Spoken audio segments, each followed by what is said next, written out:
Good morning, everybody. It's Tuesday, December 13th, 2022. It's exactly 7 months since we purchased the property.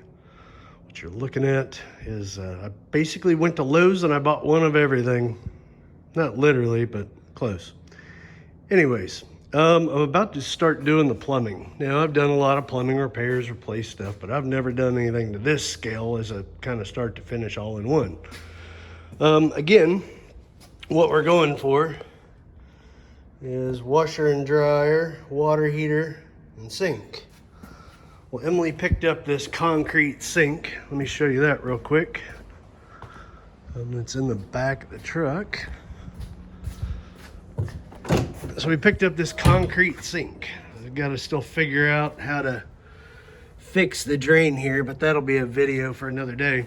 But that concrete sink, coming back in here, is going to sit on that metal stand, washer and dryer there, water heater up there. So that's what we're going to tackle. What I got to do is cut this PVC, put a Y in there, and then have a place for the plumbing or the drain for the sink underneath here. So it's going to be pretty short, but it's going to go there and then continue this up to the washer dryer box.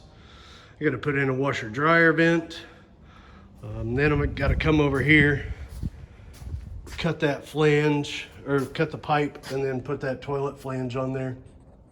And then start running our supply lines, which I feel more comfortable about the supply lines, because worst case scenario, you have a leak. As long as the wall's open, you can find your problem.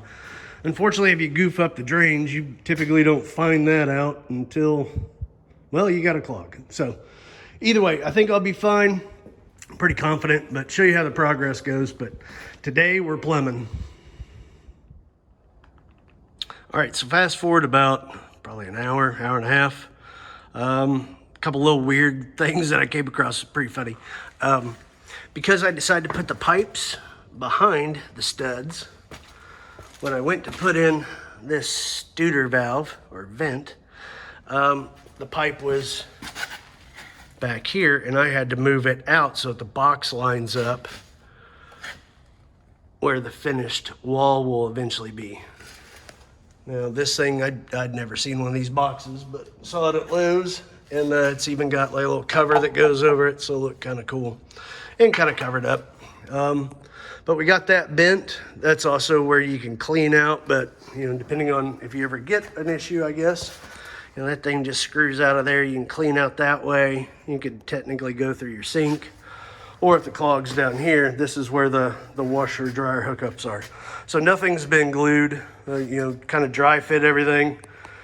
Now what I'm gonna do when I start putting this together and gluing it, for instance, is just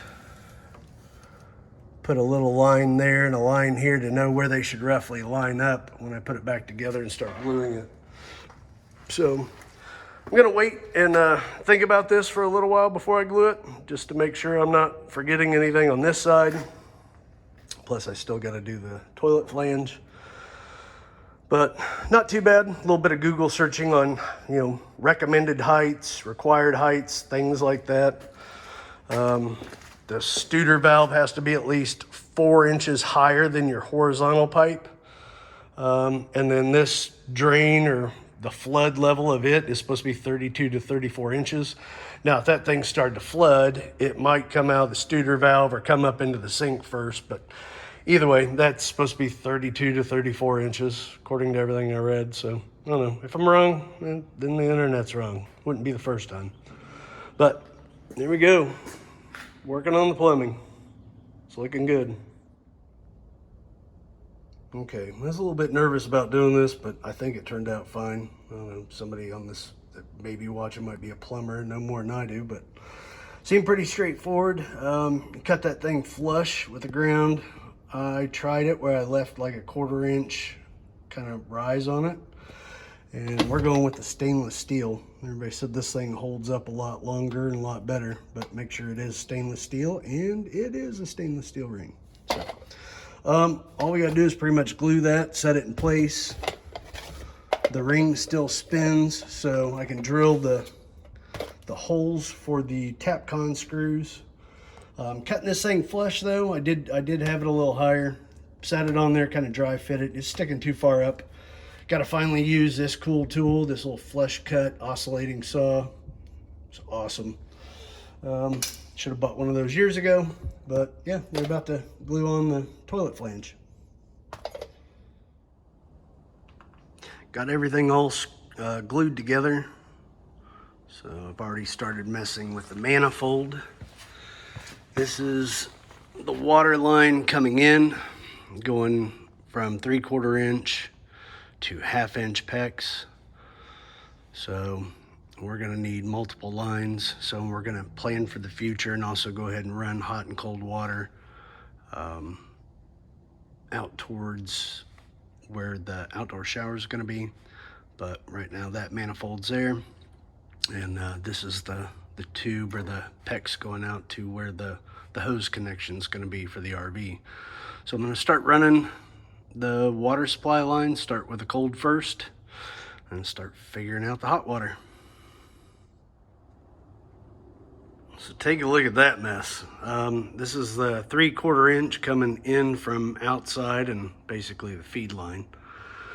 Had to use a 4-post manifold and then put a 3-post manifold on here. Why they don't make that out of brass, it's probably due to the cost.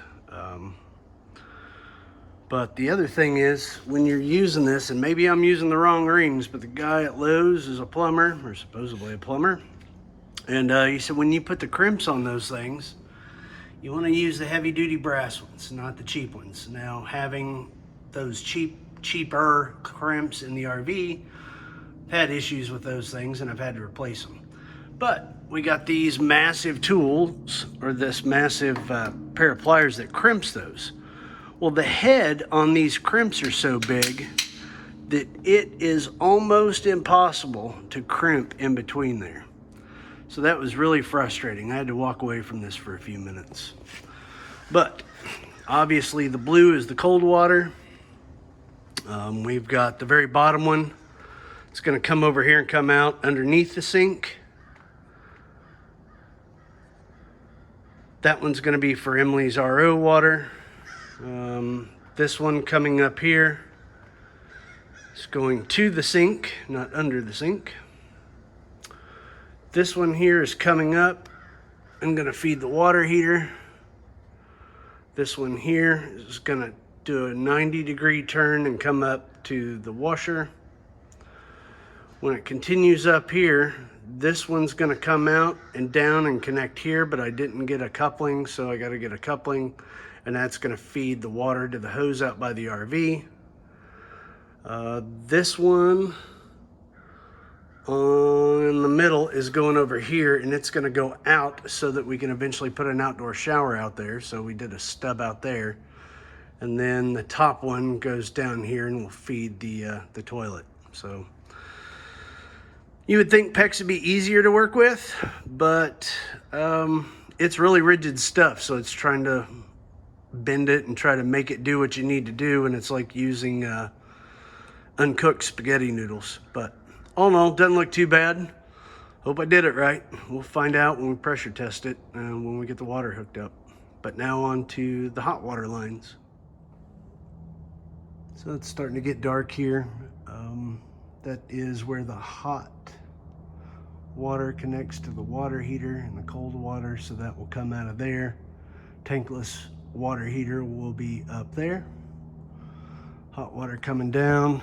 This one is going to the future outdoor shower or whatever. This one comes down. This one elbows over to the sink. And then it'll come down, do a U unfortunately, but that's what we had to do. So put that on there. But the attachment from PEX to, I think it's 1/2 inch. I got the wrong connections, so they're not working. So I gotta go to Lowe's. Either way, let's see, trying to think here. Other than that, I think it's almost done, except for obviously connecting it, pressure testing it, all that crazy fun stuff. But looks good. It was a long day. I'm exhausted. There's a lot of crimping, but all in all, I think it's gonna look really good. Again, got the flange done in here. I still got a Tapcon it into the concrete. And then I also did the little stub out for the RV where the clean out's gonna be. And then I've got to attach where the water hose connects out here. So other than that, pretty productive day here at Deer Run Farm.